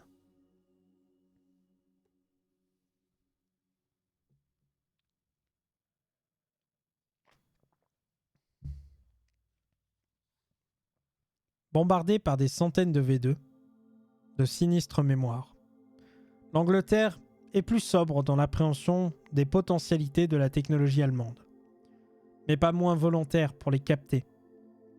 Les militaires britanniques et états-uniens testent plusieurs V2. à Cuxhaven, sur les côtes de la mer du Nord, en juillet 1945, dans le cadre de l'opération Backfire, avec le concours d'ingénieurs allemands capturés. Les cadres de Peenemünde, dont Dornberger, retenu en détention par les Anglais qui souhaitent le faire juger à Nuremberg pour les bombardements de Londres et ultimement l'exécuter, sont interrogés par les services de renseignement et les experts dépêchés sur place. L'objectif est d'apprendre et de continuer à perfectionner cette arme, et les Anglais collaborent dans ce travail avec leurs collègues états-uniens, sous la supervision du général Eisenhower, dans les essais de Backfire. Moins d'une centaine de spécialistes sont recrutés par la suite et installés en 1946 en partie sur la base de la Royal Air Force, à Westcott, à moins de 100 km du nord-ouest de Londres. Walter Papa Riedel, ingénieur en chef du A4 à Peenemünde, poursuit ainsi sa carrière sans encombre. Le but premier est d'équiper le RAF, la Royal Air Force, d'armes pour son aviation et de se doter de missiles balistiques de portée intermédiaire, emportant des charges explosives, biologiques et thermonucléaires, avec l'URSS pour cible. Certes, techniquement, aussi avancés dans les recherches balistiques que leurs homologues, états-uniens, soviétiques ou français, les ingénieurs militaires britanniques sont focalisés sur des projets relativement modestes, notamment le missile balistique de longue portée, le Blue Strike, développé à partir de 1955, et ces avancées dans la technologie militaire ignoreront longtemps le domaine spatial. Ce qui fait que l'Angleterre apparaît, en tout cas moins présente dans les projets spatiaux, j'imagine. On a bientôt fini ce chapitre, vous en faites pas. Une impulsion structurelle. La conquête de l'espace fut longtemps une fiction rationnelle, façonnée par des rêveurs et des personnalités versées dans la spiritualité et le mysticisme. Sa matérialisation s'est accompagnée de ruptures technologiques, et après la phase d'expérimentation artisanale des pionniers des années 20 et 30, l'accès à l'espace ne s'est réalisé que sous l'emprise de la protection de la recherche militaire. Il en résulte une appréhension troublée de ses origines historiques, y compris par les acteurs les plus impliqués. Le physicien Jacques Blamont, l'un des fondateurs du programme spatial français au tournant des années 60, l'exprime dans une confession embarrassée. Il dit « J'éprouve très profondément le sentiment tout à fait irrationnel, je l'avoue, que ce n'est pas un hasard si la même architecte a bâti les crématoires d'Auschwitz et les engins qui devaient permettre la conquête de la Lune. Si le même homme porte la même responsabilité dans les plus grands crimes de tous les temps, et le plus grand exploit de tous les temps. » Longtemps, cet embarras vis-à-vis de la matrice de Peenemünde resta un secret de Polichinelle. Le scandale était sublimé par la farce, à l'image du personnage inquiétant du docteur Strangelove de Stanley Kubrick, directement inspiré de Von Braun, et de John von Neumann, la mythologie des V7, soucoupes volantes, depuis lesquelles les hauts dignitaires nazis auraient fui en 1945. Celle de la base nazie en Antarctique, où Hitler et les siens auraient trouvé refuge. De la base nazie sur la Lune, etc. Associé à divers conspirationnismes des années 70, le nom de la NASA, par exemple, qui voudrait dire nazi. Ce sont d'autres canaux par lesquels le souvenir de la physiologie nazie perdure. Comme pour mettre à distance, par contraste, les moteurs de la rocketry états-unienne, laquelle en est, elle, pourtant une dérivation technique.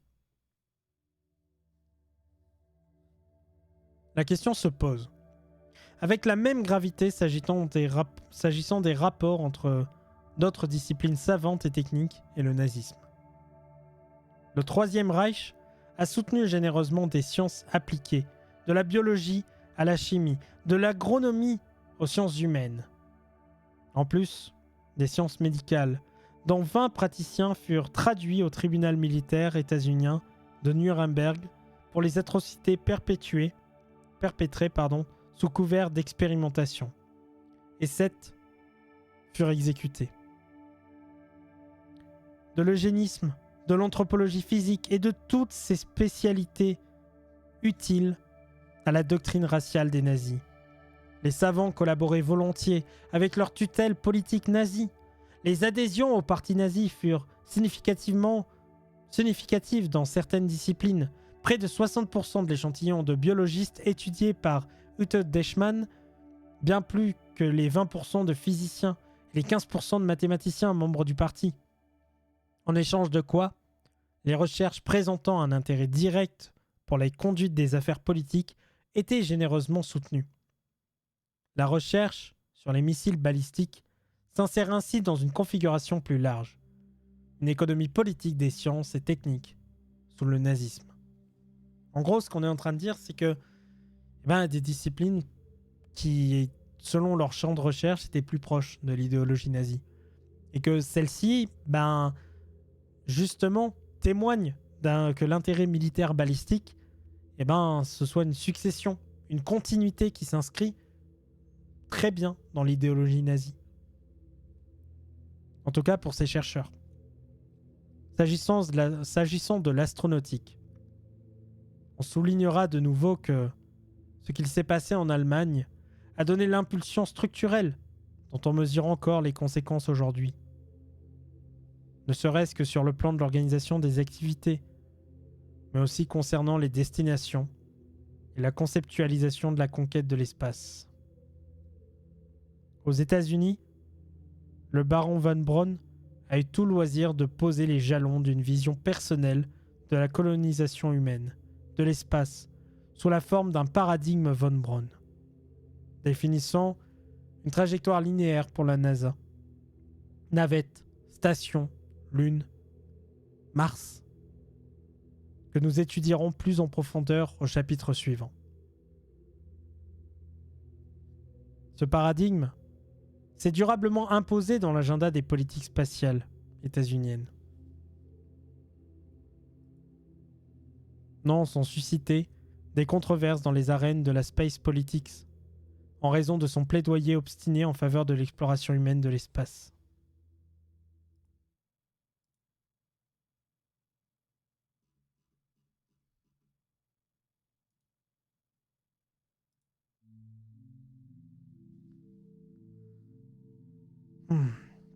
Dans les années 50, von Braun étaye ce paradigme comme arme de distraction massive pour conquérir les esprits. Ce n'est pas la clé qui explique tout le développement ultérieur, et on se gardera de souscrire à la réécriture de l'histoire par von Braun et tous les tenants de l'école de Huntsville. Mais cette séquence force à l'évidence d'une structure ancrée par des décennies.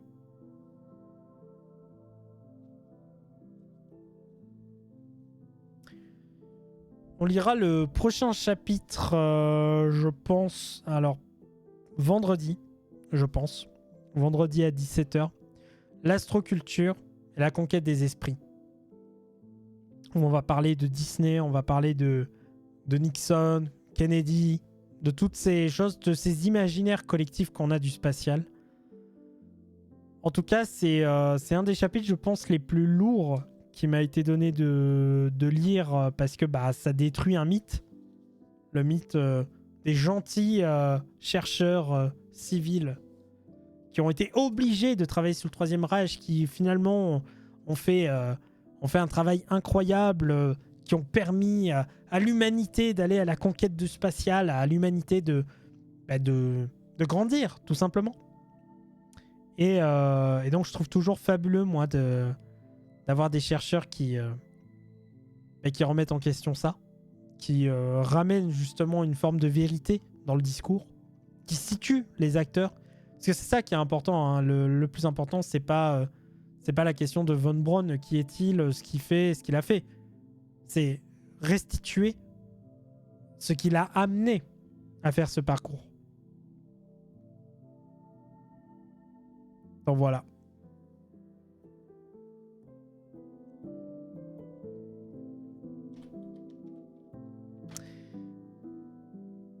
qu'il y a des réactions? N'hésitez pas. Même si j'ai fait, selon vous, des erreurs, si le livre fait des erreurs, si vous connaissez un peu cette histoire, c'est une possibilité aussi d'échange. Hein. Mais voilà. En tout cas, c'est très intéressant.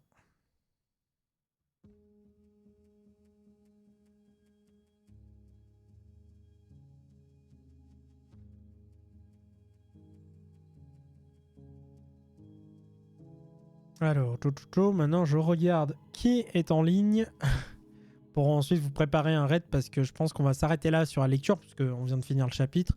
Donc je me dis que c'est pas plus mal quand même. Nous on se retrouve à 21h pour 21h, 20h30, mais plutôt 21h je pense parce que je vais prendre le temps de digérer parce que j'ai toujours pas mangé. Mais en tout cas on se capte évidemment vendredi je pense pour un live et tout à l'heure à 21h 20h30. Voilà. Je vais vous envoyer en raid. Je vous envoie chez qui? Je vais vous envoyer chez Supplément Cell je pense. Il m'a déjà raid donc je lui en dois. Et puis j'aime bien ce qu'il fait. Bref, c'était Joyeux Sociologue. Je vous souhaite une très belle soirée. Prenez soin de vous, prenez soin des gens. Trop content d'avoir pu vous faire découvrir évidemment tout ça. N'oubliez pas que Joyeux Sociologue est en autoproduction. Donc je vous remercie évidemment de votre soutien. Merci d'être nombreux, nombreuses, etc. C'était Joyeux Sociologue. Je vous souhaite une belle soirée. La tête dans les étoiles. Évidemment, ciao.